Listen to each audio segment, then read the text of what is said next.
Seguinos en Twitter, @ecomedios1220.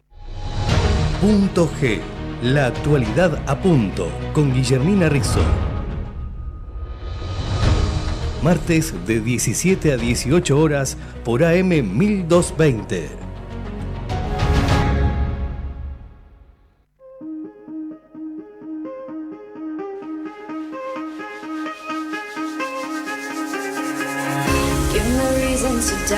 Try to keep me down, but I'll put the flame out. You can't get to me. Throw your sticks and your stones, go break all of my bones. You won't ache my soul. You can't get to me. Hola, muy buenas tardes. Soy Guillermina Rizzo y les doy la bienvenida a Punto G, punto de encuentro con la actualidad. Hoy programa número 9 de esta cuarta temporada. Gracias Gerardo Subirana por la operación técnica, gracias Javier Martínez y desde acá también saludo y le agradezco a Marta por todos sus aportes y sus sugerencias. Como digo siempre, no sé desde dónde nos están escuchando, desde dónde nos ven, recuerden que esto también lo pueden ver a través de internet, pero quienes se quieran comunicar lo pueden hacer a nuestro WhatsApp, el 11 312 60 518, 11 312 60 518. Tenemos una temperatura de 24 grados 8 décimas. La verdad hoy es un día más primaveral que otoñal. La humedad que se siente, 69%, viento del este 12 kilómetros en la hora y la presión 1007 hectopascales. Hoy con mucho contenido, con muchos puntos por abordar. Primer programa del mes de mayo, cuando uno se pone a preparar, ¿no? Y dice, bueno, programa del día tal, decimos mes 5, poquito más y ya estamos transitando la mitad del año. Les decía, mucho contenido, se está llevando a cabo el paro establecido por la UTA, Unión Tranviaria Automotor, en medio de un conflicto gremial. Días pasados, cuando fue el paro general, UTA no pudo adherir porque estaban bajo conciliación obligatoria. Bueno, finalmente hoy están llevando a cabo este paro que la verdad complica la vida bastante. Y mañana se llevará a cabo el cónclave. Es el más diverso de la historia. Participarán 133 cardenales, obviamente, como hemos venido diciendo, menores de 80 años, y de 71 países diferentes. Hay 28 más que en el cónclave del 2013, cuando fue elegido Francisco, ese 13 de marzo del 2013, que quedará en la historia, en las retinas y en el alma. Fueron 105 los cardenales. Bueno, en esta ocasión hay 28 más, con lo que se presume que también puede ser un cónclave más lento. En esta oportunidad hay representantes de Asia y de África. Y atención con esto, porque ambos continentes son continentes que están sumando devotos. ¿Por qué yo digo ojo con esto? Porque en uno de sus viajes pastorales, Francisco deslizó que el próximo papa tendría que ser del continente asiático. Veremos en los días siguientes al cónclave, porque no creo que mañana podamos decir que ya concluya. Veremos qué pasa con esto. Un 38% son los candidatos de Europa y hay 12 cardenales que nunca han participado en un cónclave. Quiere decir que hay 12 cardenales que debutan. 8 de cada 10 son novatos. ¿Por qué? Porque fueron designados por Francisco en estos últimos 12 años y 20 de ellos en diciembre pasado. Ustedes dirán, ¿por qué yo les digo esto? Porque les decía, 20 de estos 133 cardenales fueron designados en diciembre, a tal punto que muchos recién se vieron las caras en el funeral del sumo pontífice. Y es más, dicen, habrá que ver después que nos cuentan los periodistas acreditados allá, la verdad que sería un sueño para mí cubrir un cónclave, que van a estar hasta con un cartelito.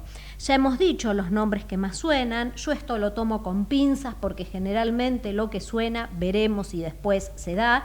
Hasta ahora lo que a veces había venido sonando nunca fue convertido luego en papa, pero por Italia está Pietro Parolin y Matteo Mariasupi, luego está Peter Erdo de Hungría, Robert Sara de Guinea, Peter Kodwo Apiat Turkson de Ghana, hay un Reinhard Marx, paradójico, ¿no?, de Alemania, y Luis Antonio Tagle de Filipinas. También hay mexicanos que suenan como favoritos, pero en esta ocasión también hay apuestas y casas de apuestas con apuestas de todo tipo y millonarias para ver quién es el próximo papa.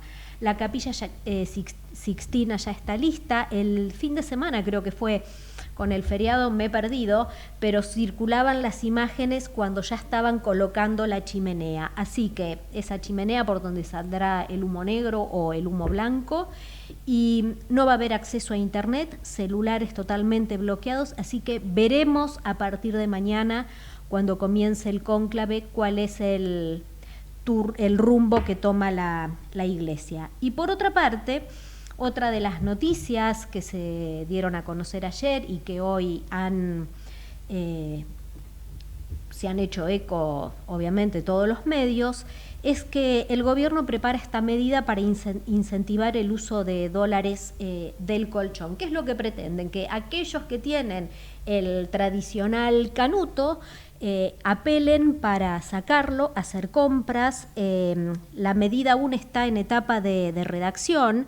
La idea es que se pueda comprar sin que uno tenga que dar explicaciones, y esto abarca tanto a lo que hay abajo del colchón como lo que hay en cajas de seguridad o cuentas en el exterior. A ver, días pasados el ministro Caputo dijo que estaba preparando una sorpresa. La verdad, como les decía recién, los medios la comunicaron, pero mi pregunta es si no vamos camino al paraíso. Y cuando digo al paraíso me refiero a Argentina convertida en una gran máquina lavadora.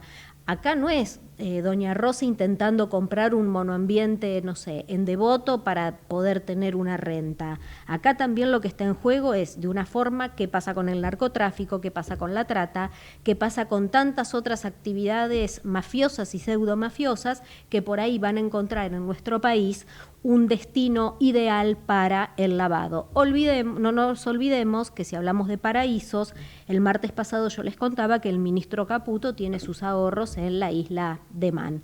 Así que bueno, como digo cada martes, como digo cada semana, en medios de tiempos complicados, en medio de una batalla cultural, atravesada, ¿no?, por un discurso de odio y donde nuestra salud mental está en jaque, quédate acá en AM 1220 Ecomedios. Te garantizo que te voy a presentar ideas, también invitados que te van a hacer pensar y, por qué no, tal vez replantearte tus propios puntos. Soy Guillermina Risu y ya lo sabes, esto es mucho más que un programa de radio, es un punto de encuentro entre la psicología y la actualidad, y su nombre es Punto G. Estás en Punto G, punto de encuentro con la psicología y la actualidad, con Guillermina Riso.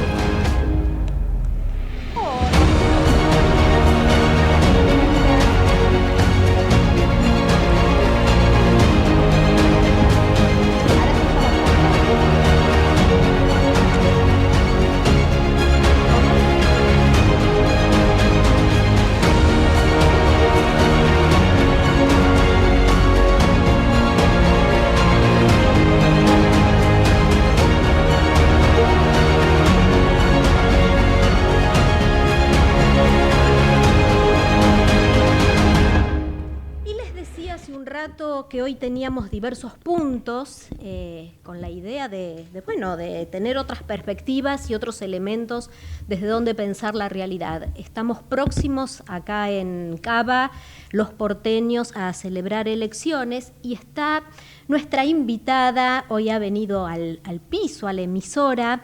Ella es Nidia Lirola, candidata a legisladora por la Ciudad Autónoma de Buenos Aires, junto al peronista Alequim por Principio y Valores. Principio y Valores, recordemos que es el partido peronista doctrinario que conduce Guillermo Moreno. Así que bienvenida a la candidata peronista porteña. Buenas tardes. Muchísimas gracias. Muy buenas tardes, Guillermina, y buenas tardes a toda la audiencia.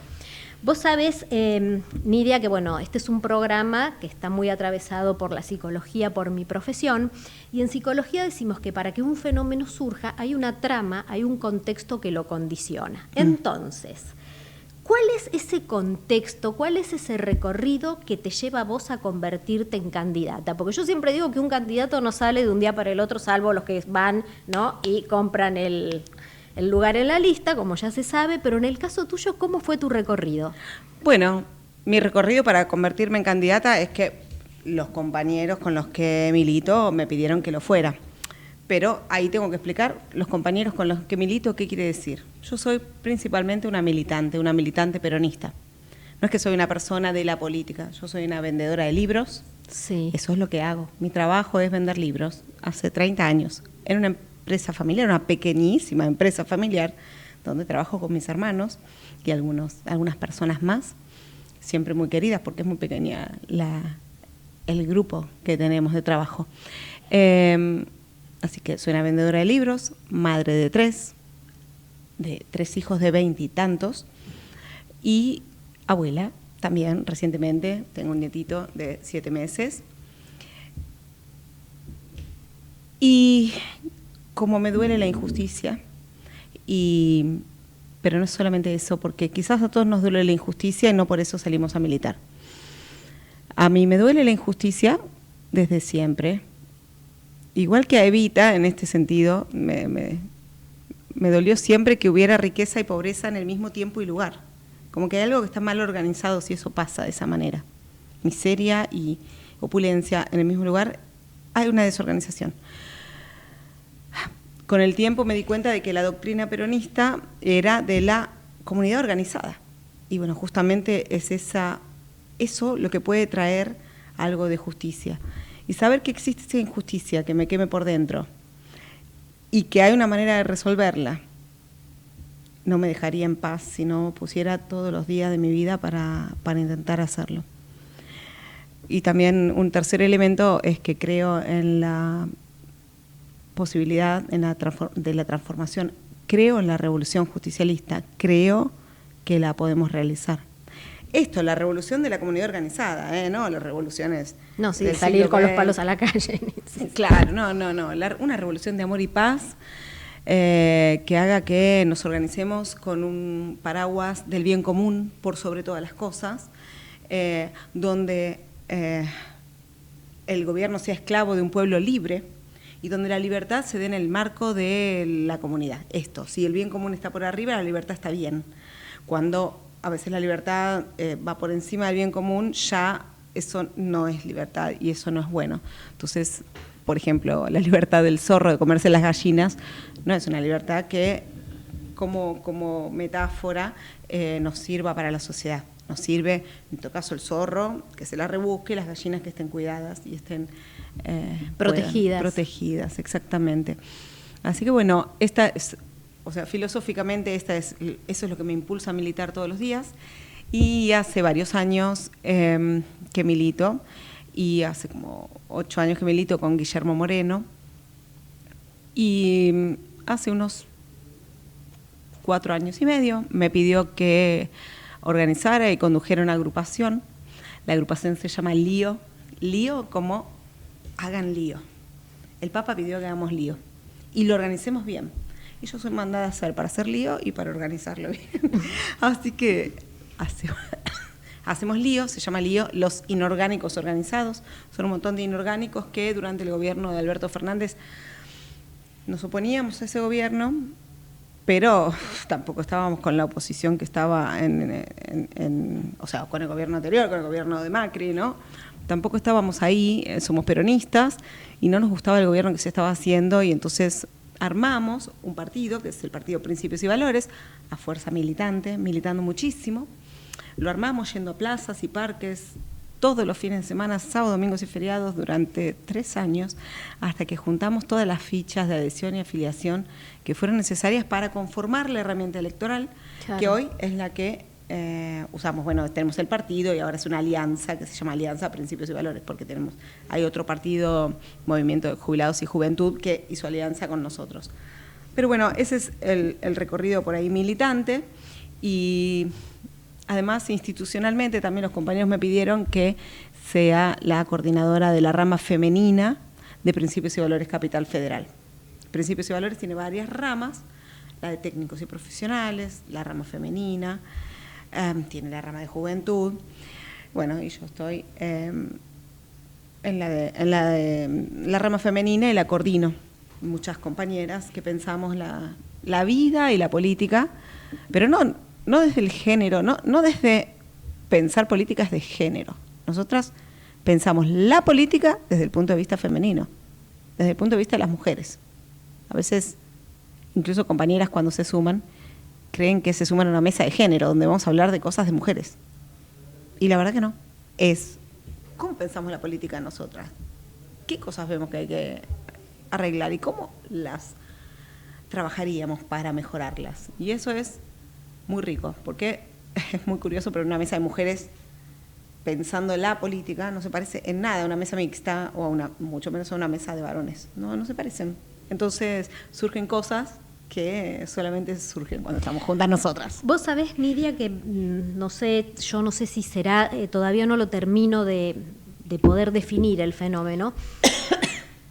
A veces creo que es porque se adelantaron mucho las elecciones acá en Cava, pero veo como pobreza de contenido. Por ahí veo eslogan, recién venía y veía el afiche Adorni es Milei, etcétera, etcétera. Mucho eslogan, ¿no? Mucha cosa así, el latiguillo. Pero vos hablás, y cuando yo vi eso dije, ay, yo quiero hablar con ella. Eso fue lo que me motivó a decir, quiero invitar a Nidia. Vos hablás de insertar a la ciudad de Buenos Aires en el gran proyecto nacional peronista que reindustrializará la Argentina. O sea, vos tenés un modelo de reindustrialización. Estamos viviendo en un modelo de timba financiera. Entonces, contame un poco eso, qué es dentro de Principios y Valores y de tu perspectiva, cómo se imaginan eso. Bueno, por empezar, y trayendo de nuevo al Papa Francisco, su papado duró todos los últimos años y coletazos fuertes de la globalización, donde ya se quiso meter con todos los temas, incluso sociales, ¿no? De una manera muy fuerte. Su papado reivindicó a la comunidad y a la familia y a la persona humana, pero también reivindicó al trabajo. Y también reivindicó a los pueblos como sujeto de la historia. Y lo traigo porque él habló de un poliedro irregular, del mundo como un poliedro irregular donde cada cara, cada superficie es muy importante para la composición del poliedro completo, pero donde no es que como una esfera que cualquier punto es lo mismo. Él siempre dice que el todo, y yo hablo de él en presente porque bueno, sí, es así. Porque es presente. Es también presente, que el todo es más importante que la suma de cada una de esas partes. Exacto. El todo es superior a las partes, es más importante, pero también cada parte es importante. Hacen al todo. Entonces, él tampoco le gustaba la idea del mundo globalizado, como que cualquier punto de la esfera tuviera que ser lo mismo, los pueblos no importaran. No. Los pueblos como sujeto de la historia, con su cultura, con su territorio, son importantísimos. Bueno, él nos ayudó conceptualmente. Realmente su tiempo es increíble porque nosotros creemos el fin de la globalización se dio el 2 de abril de este año cuando Trump puso barreras arancelarias por todos lados, a diestra y siniestra diría, e inauguró esta nueva etapa de proteccionismo económico donde las cadenas cortas de abastecimiento, es decir, que un producto se haga casi todo en un mismo territorio y no que vengan partecitas de todos los lugares del mundo, vuelve a ser lo que está. Anteriormente, en la era de la globalización, no te permitían a vos hacer cosas acá porque se hacían en otro país. Entonces, en otro país vos tenías que traer todo y en todo caso y se ensamblaba.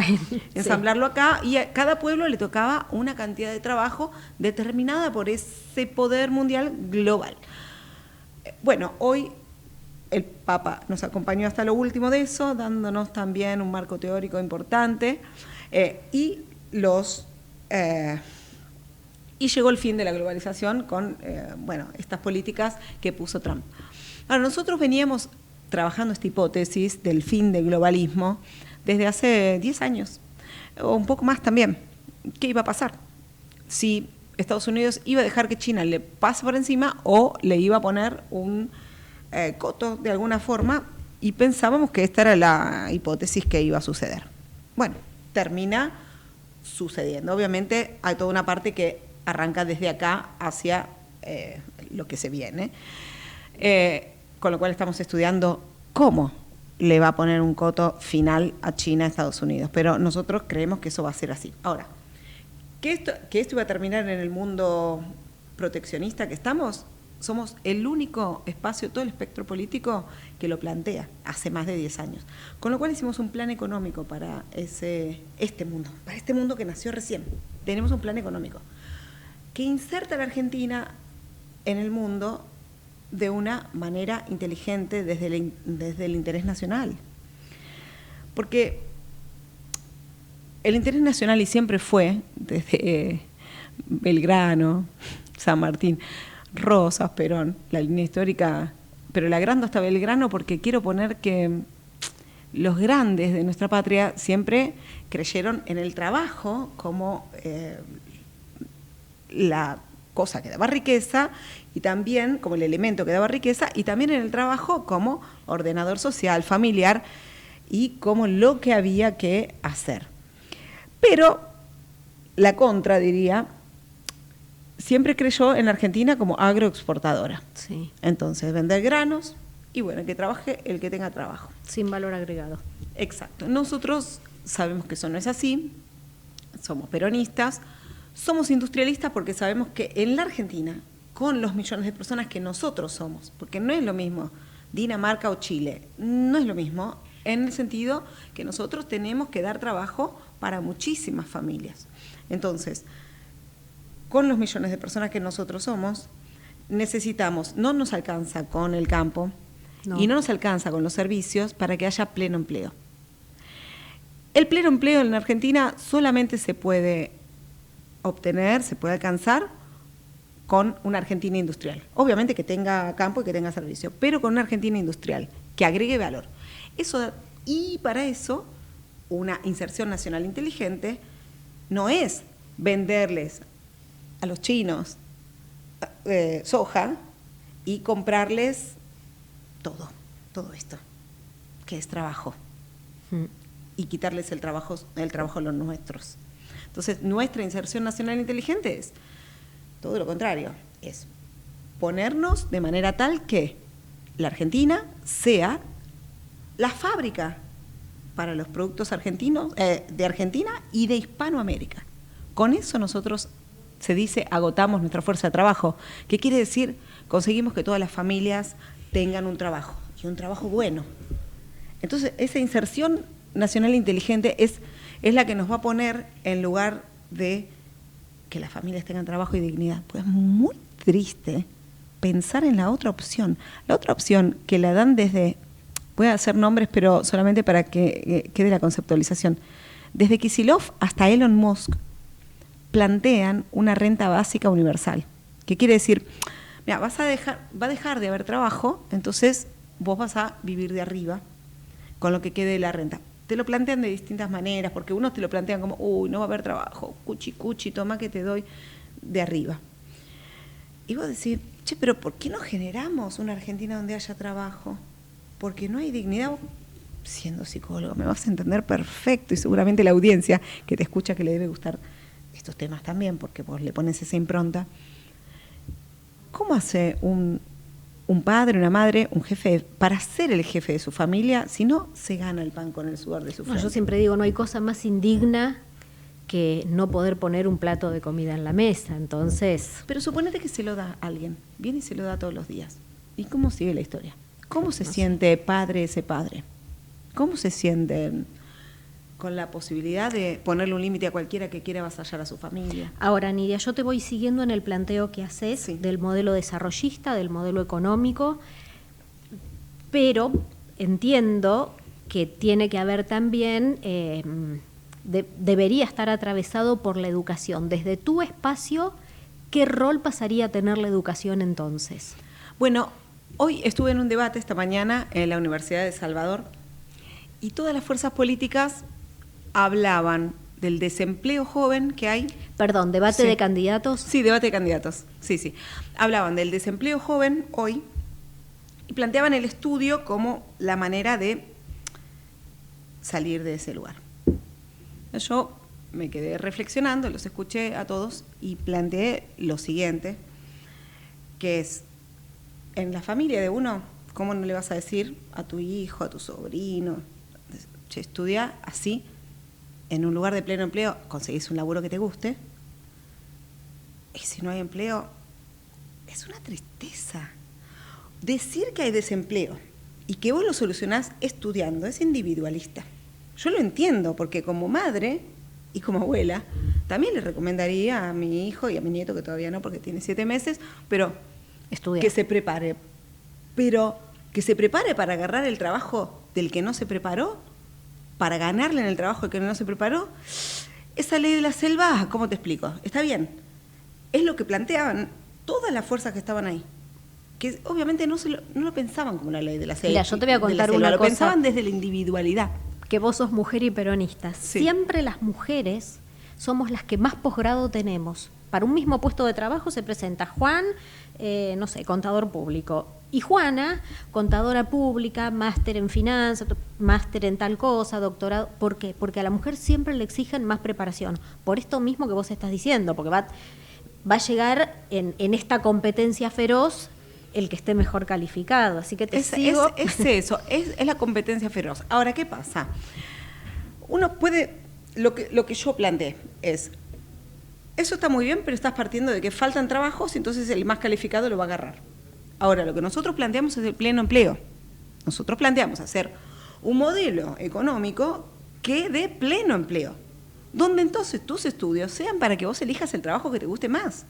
Y el pibe que dijo, no, yo no quiero estudiar acá, yo quiero ganar plata, y qué sé yo, trabajará de lo que hizo, que no es ese trabajo, y está perfecto, porque aparte del mundo, no es un mundo para que todo el mundo sea profesional, ni nadie tiene por qué serlo, ni nada, pero los que son, y está perfecto. Ahora, es muy difícil, o sea, poniendo todo en su lugar, la educación es importantísima, sobre todo cuando estás hablando de que en el pleno empleo vas a necesitar personas que sepan hacer distintas cosas. En una Argentina industrial faltan un montón de personas que sepan un montón de cosas. No faltan las personas, sino que falta que nos formemos para eso. Bueno, pero hubo una década que devastó la enseñanza técnica, por ejemplo.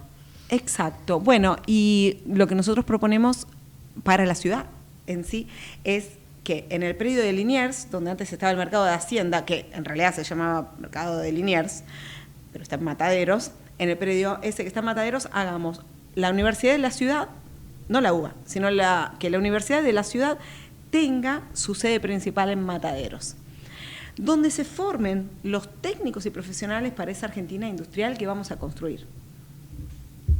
Técnicos y profesionales, porque tenemos un montón de facultades y universidades para formar profesionales que son nacionales, y también tenemos la UTN, claro que sí, excelente, pero la ciudad, siendo la capital de todos los argentinos, porque este es un concepto también poco mencionado en la campaña, la ciudad de Buenos Aires no es una ciudad suelta, es la capital de todos los argentinos, fue la prenda de unidad para terminar con el derramamiento de sangre entre Buenos Aires y las provincias. Sí. Buenos Aires, recordamos que lo aprendimos en la escuela, pero a veces cuando uno es más grande y lo piensa de nuevo, le viene, se hizo en 1880 el Estado Nacional partiendo de la base que Buenos Aires cedió, Buenos Aires la provincia, cedió su municipio donde tenía la aduana y el puerto a toda la nación. Entonces, nosotros tenemos hoy este tema de que somos la capital de todos los argentinos, pero desde la autonomía que se dio en 1994, hay como un olvido de eso. Nosotros en ese sentido planteamos dos cosas, que es que hay que rediscutir la autonomía, no en tanto que no la tengamos, sino en tanto que se tiene que respetar que es la capital de todos los argentinos y habría que trabajar eso para que tengamos de nuevo un jefe de gobierno de la ciudad designado por el presidente de todos los argentinos, porque es la capital de todos los argentinos, en tanto capital federal, pero que no administra presupuesto, sino que quien administra el presupuesto es un intendente elegido por la legislatura que votamos todos los porteños. Entonces, en ese sentido, el intendente de la que elegido por la legislatura, que votamos los porteños, administra el presupuesto, etcétera. Pero tenemos un jefe de Estado, para llamarlo de alguna manera, un jefe de gobierno, que es designado por el presidente de todos los argentinos, porque si no, la cuestión de la capital federal y el derramamiento de sangre, como uno no puede creer lo que pasó. Nidia, al principio de tu exposición, vos cuando contabas cómo llegaste y demás, o sea, tu recorrido, ¿no? Dijiste que, bueno, que sos militante. Rápidamente yo lo asocié dije, esta señora gasta taco caminando, ¿no? Es de las que... Y bueno, por ejemplo, Larreta, con un objetivo disruptivo, salió diciendo hace unos meses, en Buenos Aires hay olor a pis, que fue la frase con la cual él se instalaba. En este sentido, vos que recorres Buenos Aires, ¿cómo la ves? Bueno, por un lado, por la parte del olor a pis, en todos los años que hace que vivo en la ciudad, que es desde que nací, básicamente un tiempito cortito viví en otros lugares, pero casi toda mi vida nunca vi ningún intendente, ningún jefe de gobierno que saliera a pasar detergente por las calles. Me parece que la suciedad de la ciudad tiene que ver con varias cosas muy graves que están pasando, que es que a la ciudad más rica del país, que también es más rica porque es la capital de todos los argentinos, etcétera, ¿no? Pero no quiero quedarme ahí en ese tema, pero en la ciudad más rica del país hay un montón de personas que ingresan a trabajar en empleos totalmente informales, como vender cositas, etcétera, etcétera, no tienen baños, no tienen, o sea, hoy hay cientos de miles de personas que entran a la ciudad a trabajar o a revolver los tachos de basura para buscar comida, porque hay mucha falta de trabajo y mucha miseria, porque es mentira lo que dicen los medios acerca del gobierno de Milei, poniéndolo en un lugar próspero. Tenemos cada vez más gente durmiendo en la calle. Eso es obvio que va a dar como resultado suciedad, pero no es porque Larreta lavaba las veredas que había menos, es que había menos personas deambulando sin un lugar. Ni tampoco se soluciona con las contravenciones que propone Marra, ¿no? Pero más que el otro día cuando yo lo escuchaba, bueno, yo tengo una posición clara y pública respecto de lo que quiero para mi país, pero me parece que hablar de lo fisura como alguien que elige vivir de esa manera y no porque hay una realidad que se le impone de forma arbitraria y que tal vez no pueda hacer otra cosa, me pareció de mucha crueldad. De gastar taco, entre otras cosas, porque soy una militante, muy militante, de verdad, es una cosa, hago de todo, volantear, pegar afiches, bueno, algunas veces hicimos ollas en Plaza Miserere, y ahí vi que hay tres grandes grupos de personas que viven en la calle. Entonces está los que siempre viven en la calle, o sea, el viejo linchera, para decir de alguna manera, que no representa un tema de seguridad. Están los individuos o familias que no pudieron con la changa de hoy pagar la pensión, la pieza, y están ahí, afuera, que te parte el alma. Hoy vi una pareja con una nenita de rulitos, una nenita de brazos, revolviendo ahí enfrente de mi casa el tacho, y es algo tremendo. Y hay un tercer grupo que son los pibes que se fueron de su casa para poder drogarse con Paco. Ese es un tema muy grave, y es parte de lo que vos ves cuando vas a dar de comer en la calle. Entonces, a esos chicos hay que rescatarlos, hay que trabajar con eso.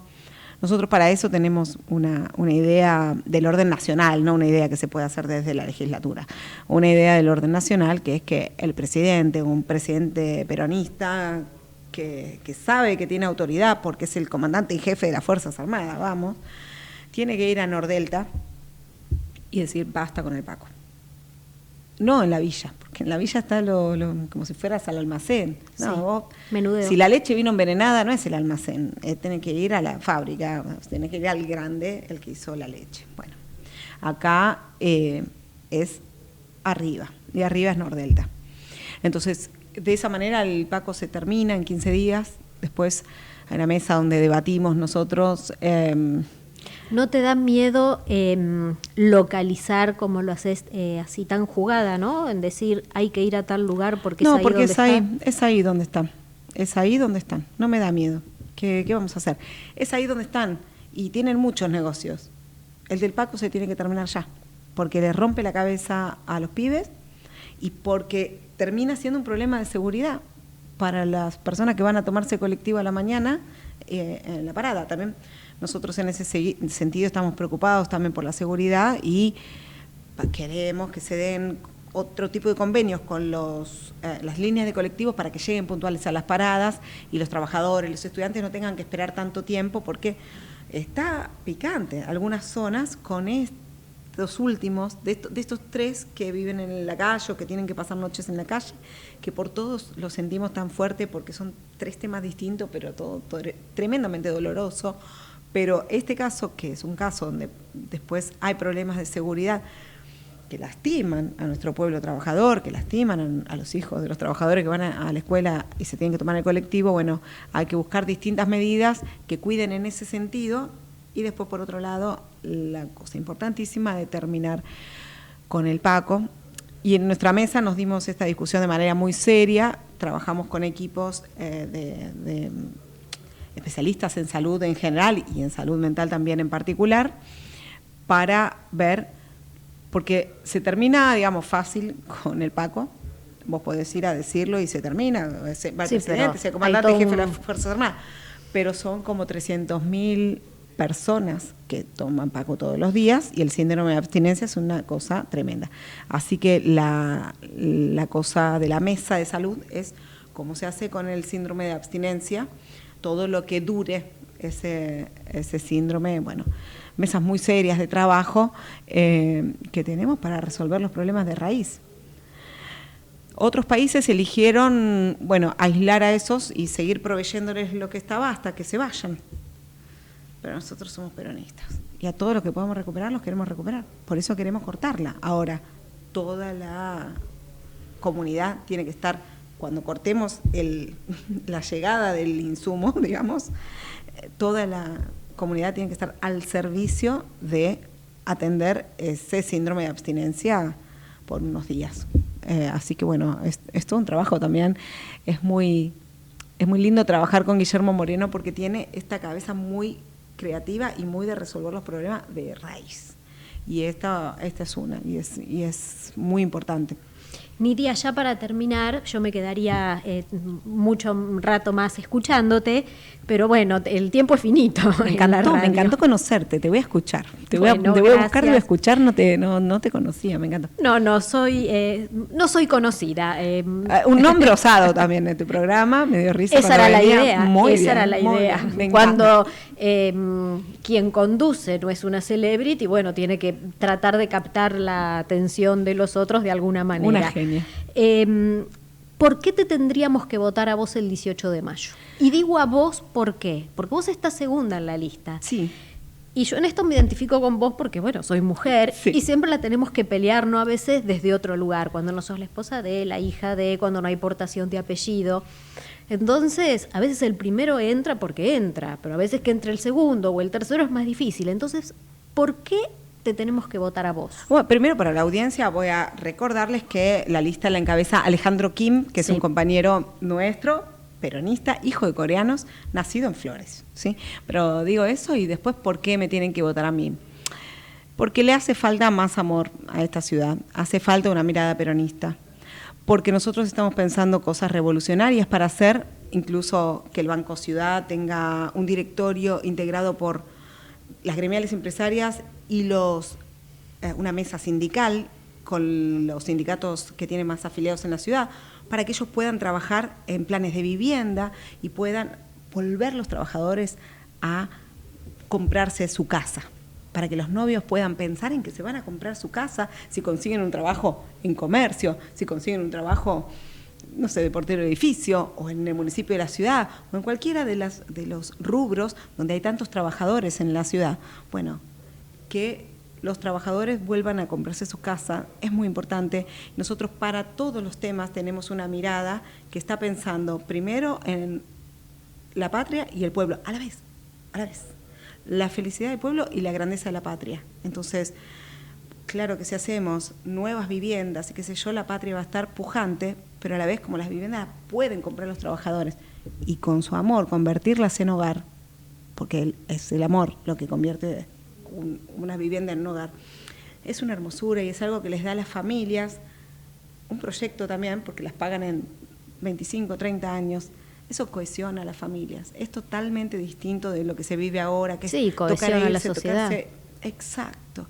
Todo esto que tenemos de tan toco y me voy, hace mal y deja a los individuos solos, cuando totalmente nosotros podemos trabajar en que todo apunte a que las familias y la comunidad armoniosamente trabajen por el bien de todos y sean felices. Entonces, bueno, nosotros creemos que hace falta sangre peronista para la ciudad, corazón peronista, manos peronistas, cabeza peronista, o sea que hace falta toda una mirada peronista y trabajadora.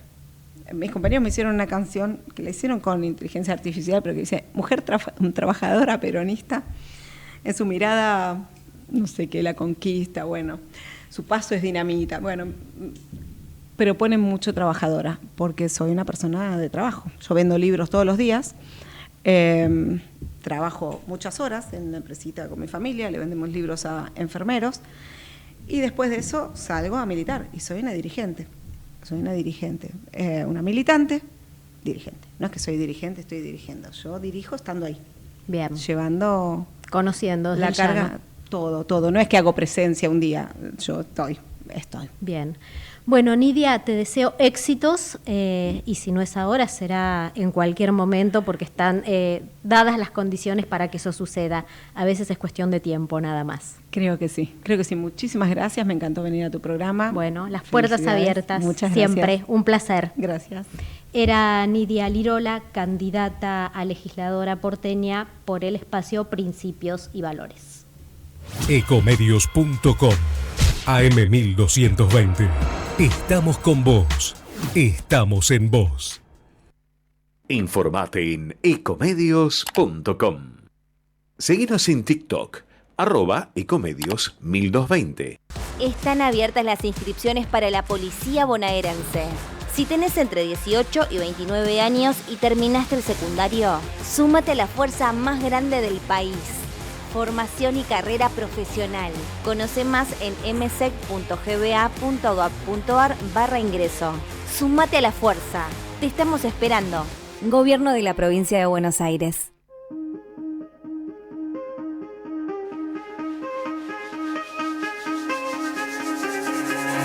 Give me reasons to doubt, try to keep me down, but I'll put the flame out, you can't get to me. Throw your sticks and your stones, go break all of my bones. You won't ache my soul, you can't get to me. Punto psicológico.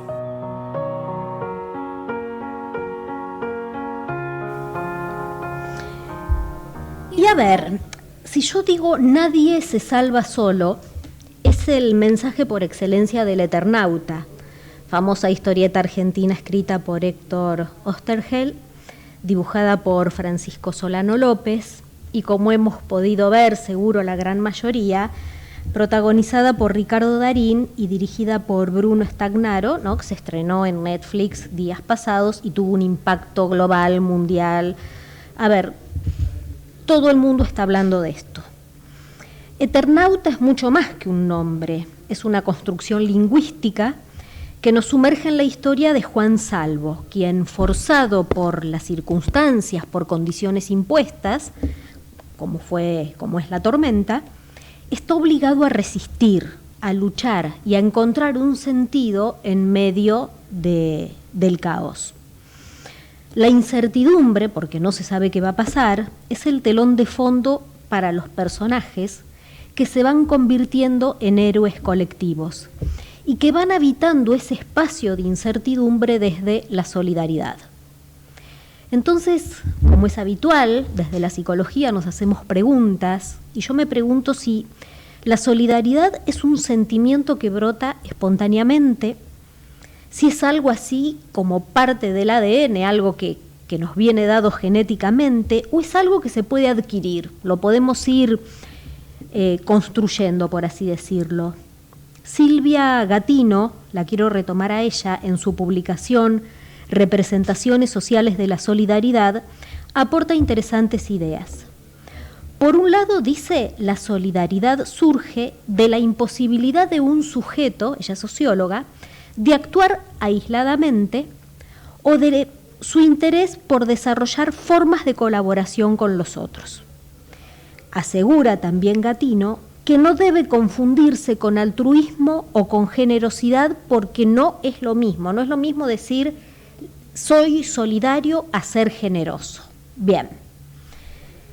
Pareciera que a veces la solidaridad se pone de moda. Ustedes saben que yo soy bahiense y bueno, rápidamente después de la catástrofe del 7 de marzo hubo toda una movilización que también da respuesta a esto, ¿no? A esto que ha pasado.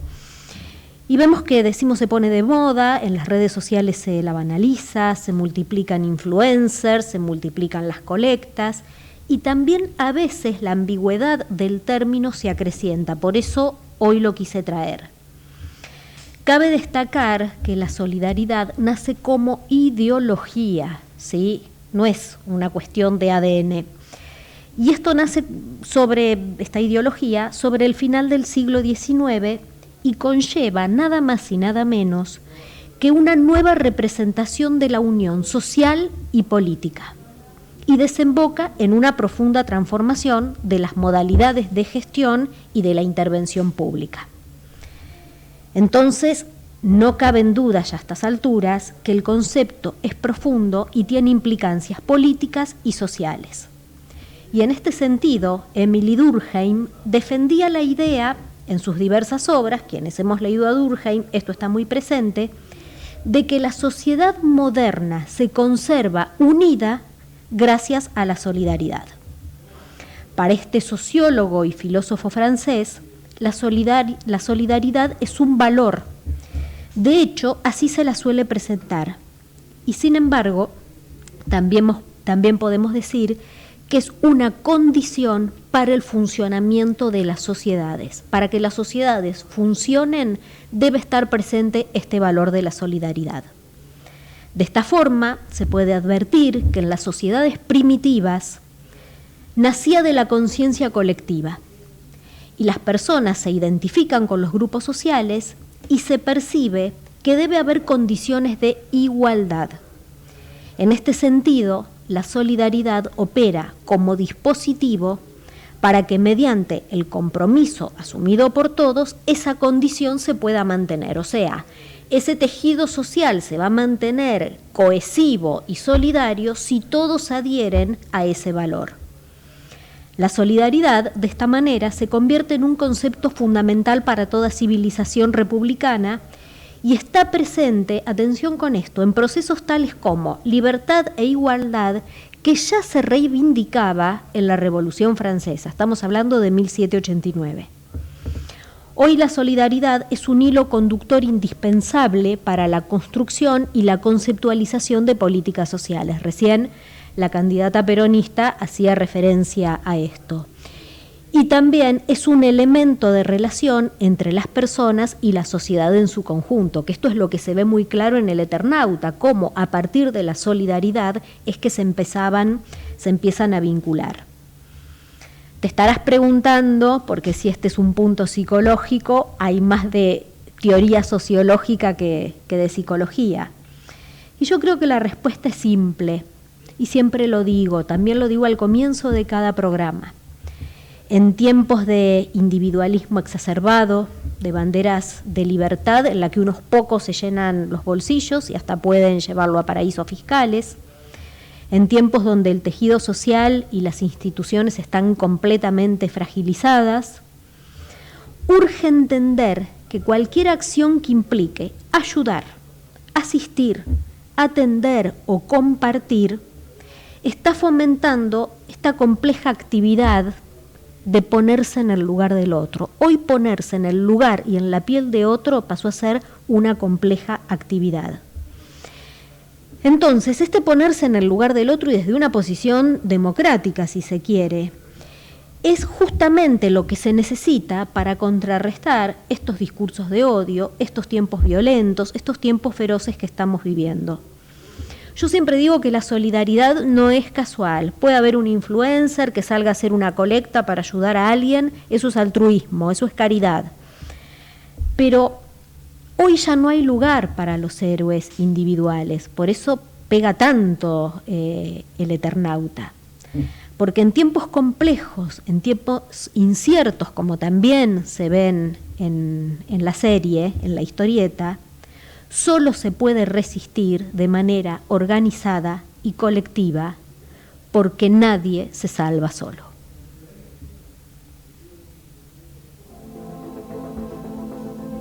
Punto cultural. Y para quienes siguen el programa dirán, ¿pero qué pasó? Hoy no nos vamos de viaje. No, hoy el programa tuvo otros puntos. Tuvimos hoy el punto presencia, porque bueno, estuvo acompañándonos acá en vivo la candidata legisladora porteña Nidia Lirola. Entonces, bueno, era obvio que le íbamos a dedicar más minutos a esa entrevista. Entonces, hoy no hay viaje, prometido que el viaje será la semana próxima, y hoy desembarcamos directamente en el punto cultural.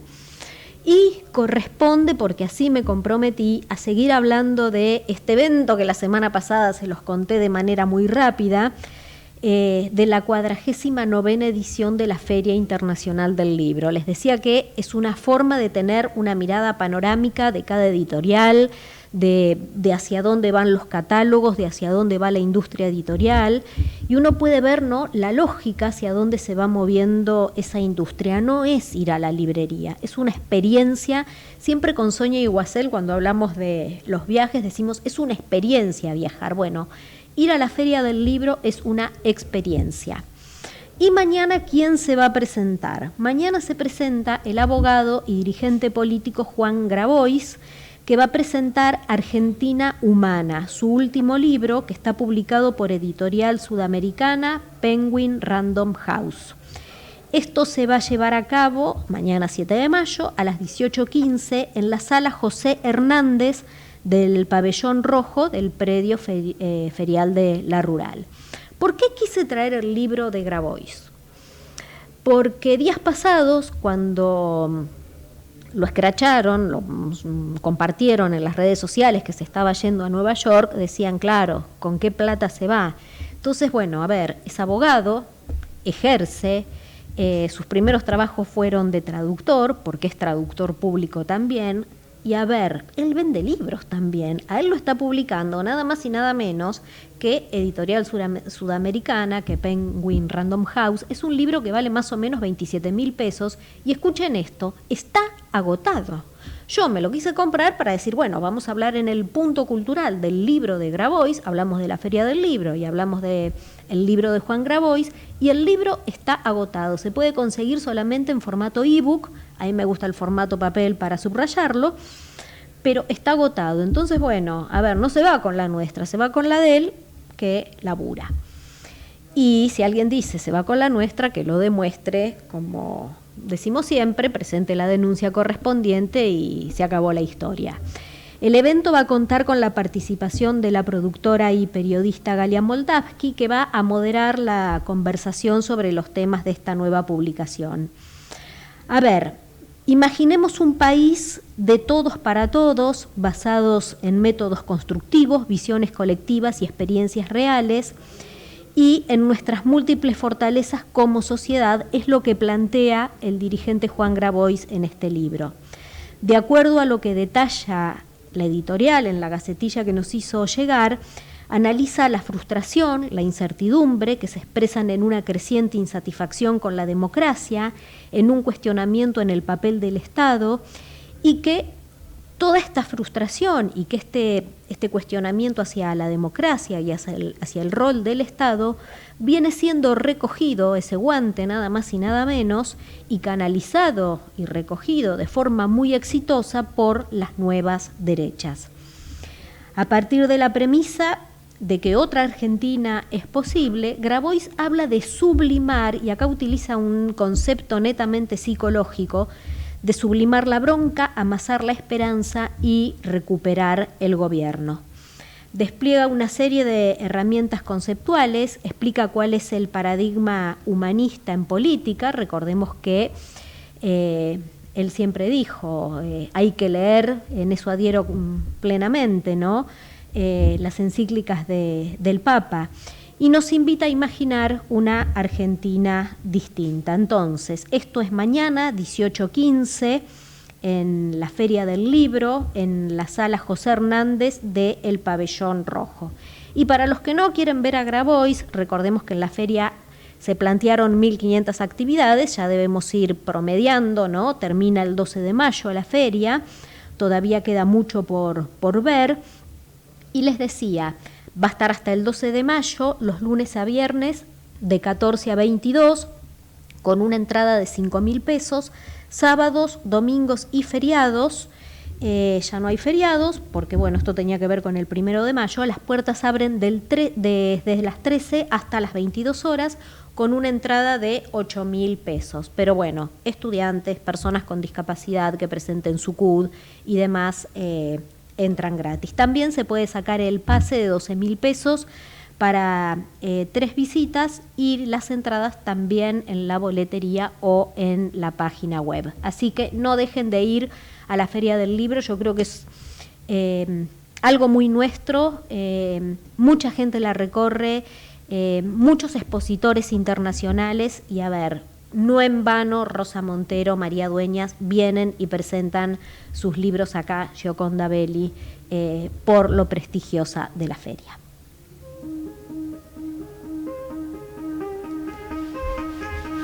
Final por el día de hoy, nos encontramos el próximo martes. Gracias, Gerardo, por la operación. No se vayan, que ya llega Sergio Rosso con Rosca y Casta, a quien siempre saludo con gran alegría. Gracias, oyentes, por haberme acompañado. Gracias también a que lo ven después, más tarde, en el canal de YouTube. Soy Guillermina Rizzo y nos encontramos el próximo martes acá en AM 1220 Ecomedios.